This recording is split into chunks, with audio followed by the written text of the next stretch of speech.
இந்த பகுதியில படிப்புக்கு ஏற்ற ஒரு விஷயம் நீங்க கேக்குறீங்கன்னு கேள்விப்பட்ட கலைக்கல்லூரி ஒரு காலேஜ் இருக்காமா? ஒரு government college, bus, government bus, government TASMAC மட்டும்தான் இருக்கு இல்லையா? வேற எதுவும் இல்லை. ஆனா உங்க ஊருக்கு காலேஜ் இருக்கோ, பஸ் இருக்கோ, எது இருக்கோ, 108 ஆம்புலன்ஸ் வருதா? 108 ஆம்புலன்ஸ் வருதாமா? அது யார் கொடுத்தா? டாக்டர் அன்புமணி தான். அந்த மருத்துவர் அன்புமணி தான் எல்லா ஊருக்கும், கிராமமா இருந்தாலும் சரி, டவுனா இருந்தாலும் சரி, நகரமா இருந்தாலும் சரி, என்னுடைய தங்கச்சிங்களுக்கு பிரசவ வலினா ஒரு போன் போட்டா வண்டி வந்து நிக்கணும் அப்படின்றதுக்காக 108 அப்படின்ற ஆம்புலன்ஸ் 1500 வண்டி கிட்ட தமிழ்நாட்டில் கொண்டு வந்து இறக்கியிருக்காங்க. ஒரு ஊருக்கு அந்த 108 ஆம்புலன்ஸ் போகுது.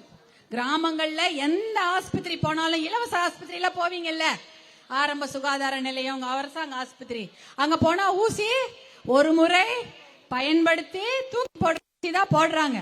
முன்னாடி எல்லாம் அப்படி கிடையாது. ஒரு ஊசிய ஒரு 50 பேருக்கு போடுவாங்க. இப்ப உங்களுக்கு போட்ட ஊசி இன்னொருத்தருக்கு போட மாட்டாங்க. ஏன்னா உங்களுக்கு இருக்கிற நோய் இன்னொருத்தருக்கு வரக்கூடாது. அதனால ஒரு முறை உங்களுக்கு போட்டாங்கன்னா அந்த ஊசியை உடச்சி தூக்கி போட்டு அடுத்தவங்களுக்கு புது ஊசி தான் போடணும். அந்த திட்டத்தையும் கொண்டு வந்தவர் மருத்துவர் அன்புமணி அவர்கள் தான். எதுக்காக? நம்மளுடைய குழந்தைங்க, நம்மளுடைய தாய்மார்களுக்கு எந்த நோயும் வரக்கூடாது.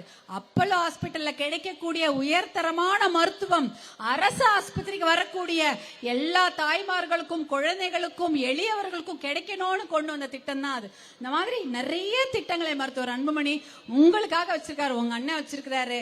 அந்த திட்டங்களை எல்லாம் செயல்படுத்த வேண்டும் என்றால் நீங்க எல்லாம் மருத்துவர் அன்புமணி உங்க அண்ணன் பின்னாடி நீங்க என்னைக்கே ஒற்றுமையாக இருக்க வேண்டும் என்பதை தான் நான் கேட்டுக்கொள்கின்றேன். ஏன்னா நீங்க கேட்கிற அத்தனை விஷயங்களையும், தமிழ்நாட்டை விட்டு குடியையும் கஞ்சாவையும் போதையும் ஒழிப்பேன்னு சொல்லிக் கொண்டிருக்கிற மருத்துவர் அன்புமணியுடன் நீங்க தங்கச்சிங்கெல்லாம் நீங்க இருக்கணும். இருப்பீங்களாமா?